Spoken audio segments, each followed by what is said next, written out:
reuniones del documento de Puebla, de la Iglesia Católica Romana, se establece el nuevo concepto de religiosidad popular, que antes ya lo habían otros papas, lo habían tomado como piedad popular.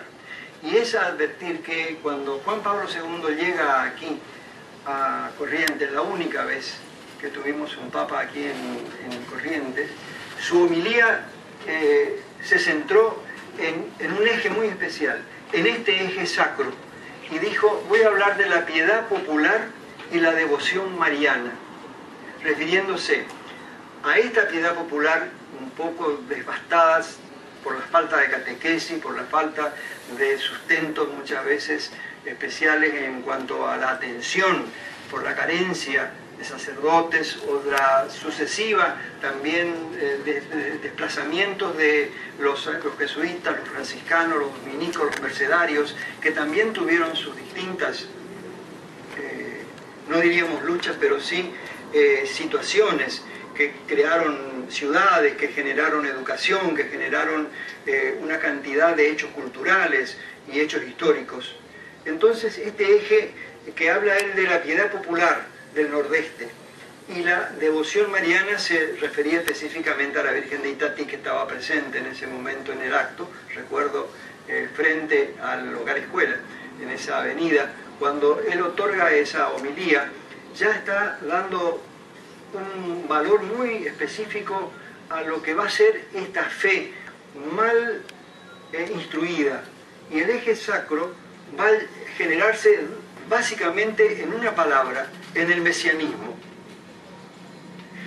Toda la región, toda esta región, desde esos primeros albores previos a la guerra de la Triple Alianza, más lo que sucedió después del final, de 1870, genera un aspecto sociopolítico histórico que es muy importante transitarlo. Hay también un aspecto teológico que tendríamos que ver. ¿Por qué estos se transforman primero en gauchos alzados o gauchillos? En Corrientes se los denomina gauchillos. Estos gauchos que eran... hay toda una historia, desde José Hernández con el Martín Fierro y toda su historia, genera un aspecto de religiosidad popular. Y por el otro lado, por el profano, aparece una actitud básica que es la de rebeldía. Tenemos por un lado entonces el mesianismo y el otro la rebeldía. Esta rebeldía puede ser de distinta manera. Encontramos en muchos de ellos una rebeldía ideológica. Dentro de los cánones que podemos hablar de que no tenían mucha lectura, ni tampoco transitaban universidades, ni había centros de estudios, y aparece detrás un aspecto social, de división social entre también una clase marginada que está buscando una salida, un cambio, una transformación, un aspecto de libertad que no encuentra en su situación de gaucho que está siendo sometido por una serie de contradicciones que ya refirió recién Andrés que son las eminentemente políticas de nuestra provincia, en toda la región. Y aparece entonces una rebeldía armada y con violencia. Este es un mapa conceptual, muy simple, pero que genera, por supuesto, muchos pensamientos. Podemos establecer aquí muchos factores y perspectivas. Podemos interpretar también.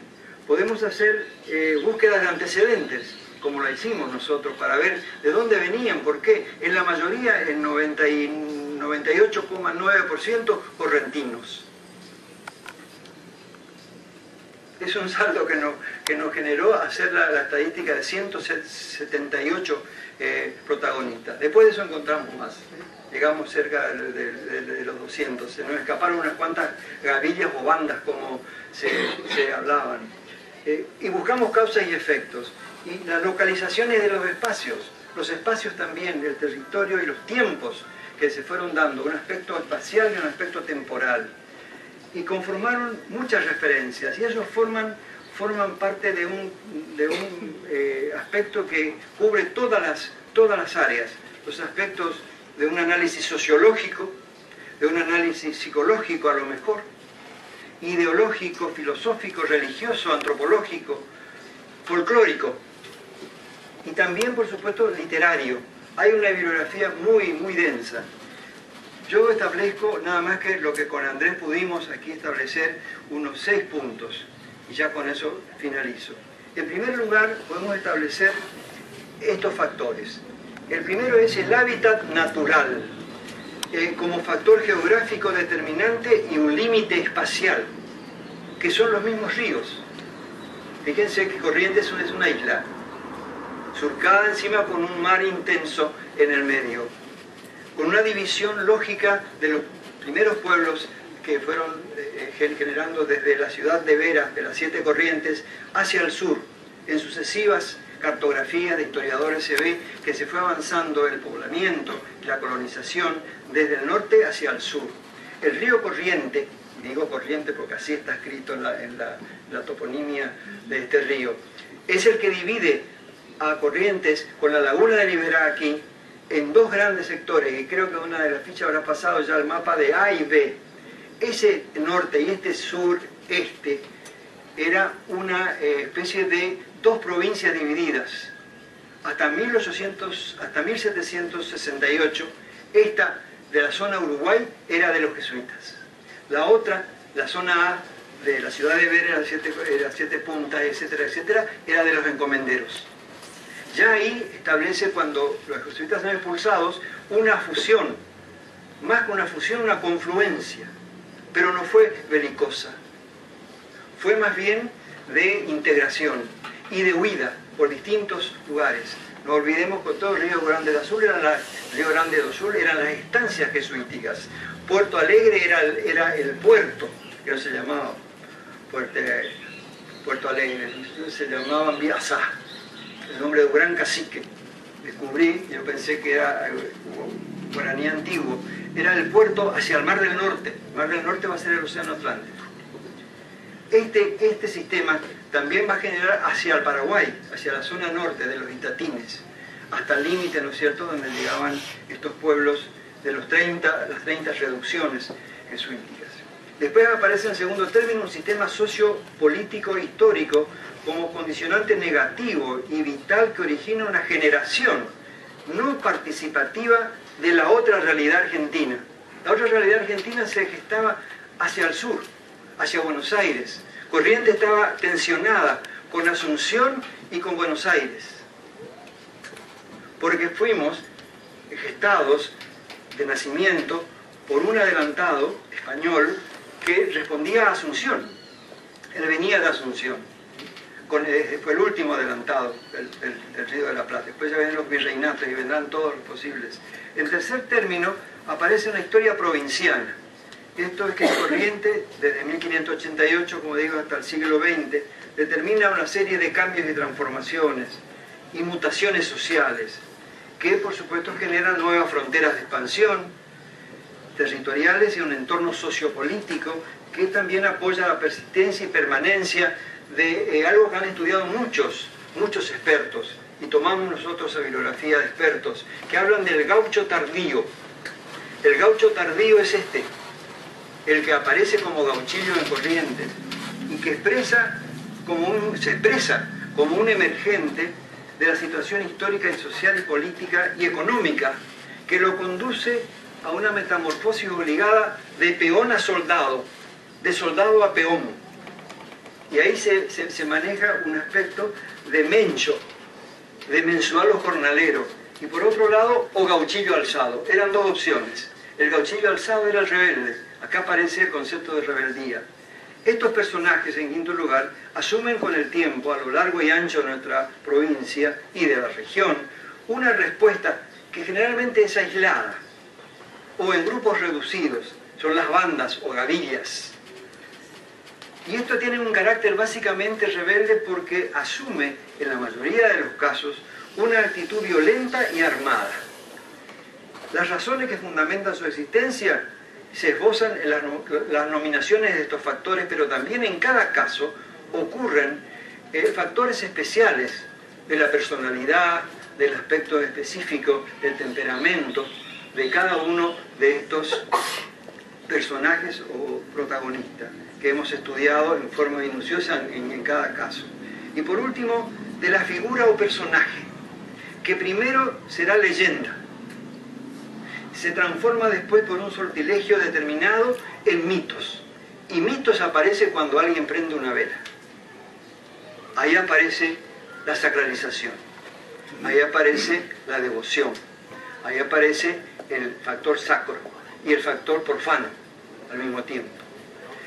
Cuando este mito viviente, luego de su desaparición física, proceso de, por supuesto, fusilados, degollados, martirizados, encarcelados, huidos, perdidos, muchos perdidos,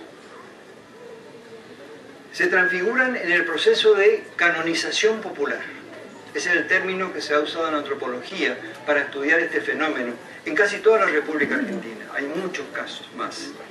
Estas canonizaciones populares que la memoria del pueblo establece emergen con un paradigma muy especial, que también lo hemos analizado con preferente atención, este mesianismo, que es el resultado de una ancestral manera de interpretar la vida y la muerte. Alguien de estos muertos, de los santos difuntos, las cruces de los caminos de los santos difuntos, nos van a salvar. ¿Y quiénes piensan así? Piensan, por supuesto, esta interpretación de vida y muerte, la cosmovisión guaraní. El guaraní había desaparecido. Fue carne de cañón, ya sabemos, en distintos procesos bélicos que Argentina los utilizó. Por eso se fueron todos hacia las selvas misioneras. Cuando fuimos a analizar hasta misiones a un grupo de los Mbugá guaraní, ellos se denominan así, decían, ¿por qué están acá y no van a Corrientes ustedes? A un cacique, a un cherubichá que estaba ya con años, decían, no, en Corrientes no vamos a ir. ¿Y por qué no quieren ir? Porque ahí hay guerra, y ahí matando indios. Entonces aparece una